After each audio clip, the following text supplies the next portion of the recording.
अब आप प्रश्न कर दोगे कि महाराज लड़का अच्छा होगा तो बिना दहेज के वो मिलेगा भी नहीं, तो हम तो कहते ऐसे भिखारियों को अपनी बेटी दो ही मत।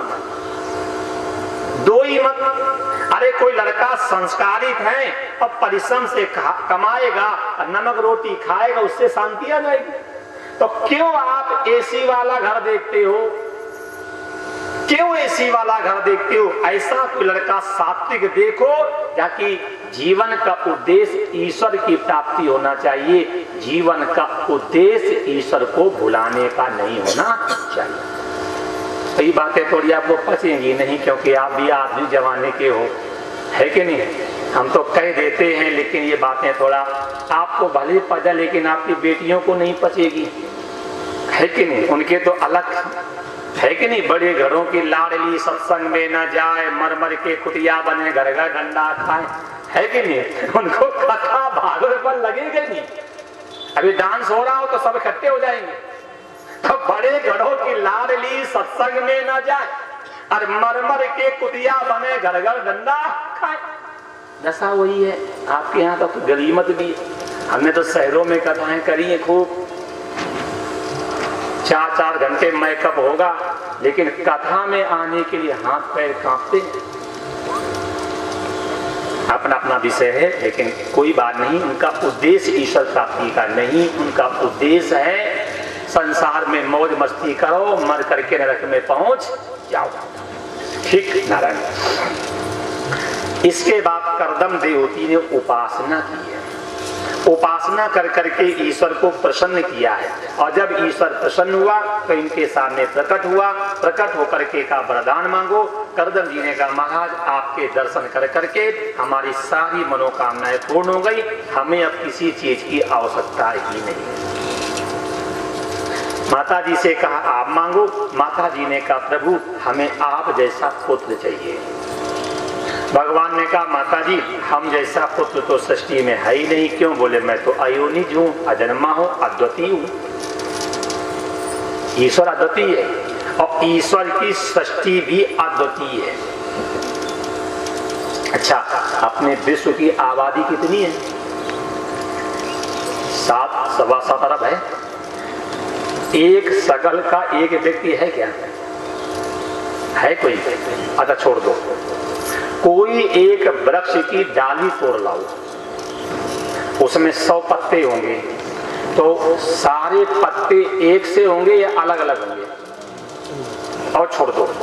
माता जी रोटी रोज बनाती हैं और आधा किलो आटा दो और कहो इसमें 20 रोटी बिल्कुल एक जैसी बननी चाहिए, बना लेगी क्या? क्यों? ईश्वर अद्वितीय है तो उसकी सृष्टि भी अद्वितीय है। ईश्वर अद्वितीय है तो उसकी सृष्टि भी अद्वितीय है। उसके जैसा कोई है ही नहीं। तो भगवान ने कह दिया माता जी हम तो अद्वितीय हैं, हम जैसा तो पुत्र मिलेगा ही नहीं। माता जी ने कहा प्रभु अगर आप जैसा पुत्र ना मिले तो आप स्वयं पुत्र बन के आ जाओ। देखिए ये हिंदुस्तान की माताओं का विवेक है। यही बात माता कौशल्या ने कही है और यही बात माता देवकी ने कही है। कौशल्या जी के सामने जब राम आए, उपजा जब ज्ञाना प्रभु मुस्काना, और जिस समय प्रभु मुस्कुराने लगे तो माता जी ने पीठ घुमा ली है। तो भगवान ने कहा माता जी बड़े बड़े योगी महात्मा हमारे दर्शन को तरसते हैं और हम तुम्हारे सामने आए, तुम पीठ कर रही हो। तब माता जी ने कहा तुम तो नाक कटवाने आए हो मेरी।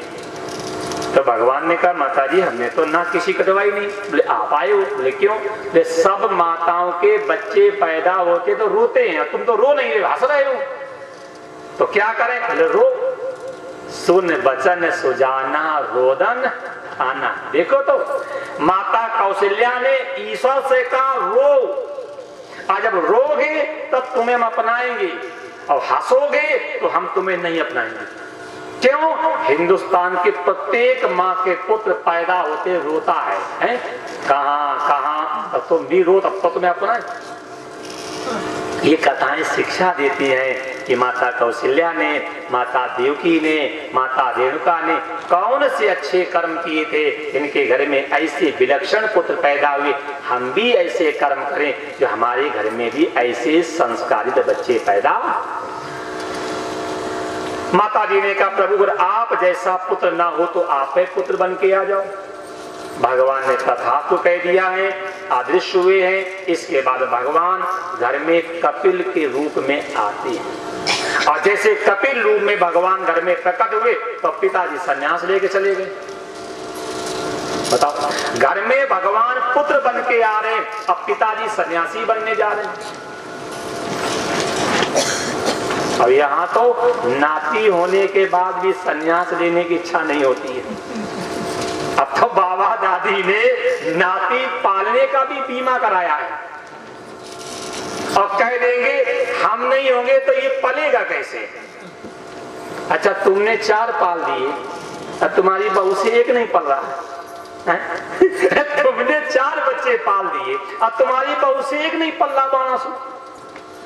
अरे हमारे साथ तो ये कहते हैं कि बाबा दादी नाती में लगते हैं तो बहू को बिगाड़ रहे, उसको आलसी बना रहे हैं।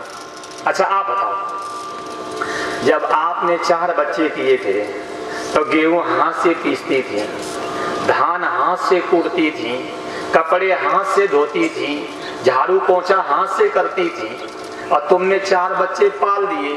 और जब तुम्हारी बहू हुई तो गेहूं पीसने की मशीन, धान कूटने की मशीन, कपड़े धोने की मशीन, सब्जी बनाने की मशीन, वो कुड़को क्या बोलते कुकर सब्जी बनाने की मशीन और घर में झाड़ू पोछा करने की नौकरानी, और फिर भी तुम्हारी बहू से एक बाणासुर नहीं पल रहा है। तुमने 4 बच्चे पाल दिए और उनसे एक नहीं पल रहा। क्यों? उस समय टीवी और मोबाइल नहीं था तो उनके पास समय बच जाता था। टीवी नहीं थी, मोबाइल नहीं थी तो उनके पास समय बच जाता था तो जिठानी के भी पैर दाब लेती थी, सास के भी पैर दाब देती थी, नंबर आता था तो पति के भी पैर दाब देती थी और 4 बच्चों को पाल पोस के बड़ा कर देती थी। और जब से डब्बा आ गया तब से आराम हो गई। देखो नहीं, कहते बीवी के साथ अब टीवी फ्री मिलती है। किस लिए? बीवी मर जाए तो काम चल रहा और टीवी बिगड़ जाए तो काम चल रहा क्या? बीवी मर जाए घरों का काम चल रहा और टीवी बिगड़ जाए।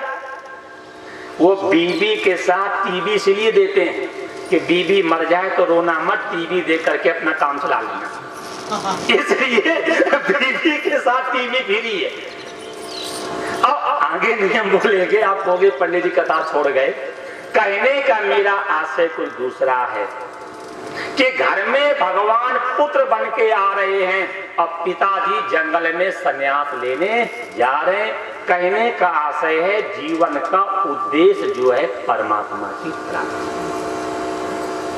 जीवन का उद्देश्य जो है परमात्मा की प्राप्ति।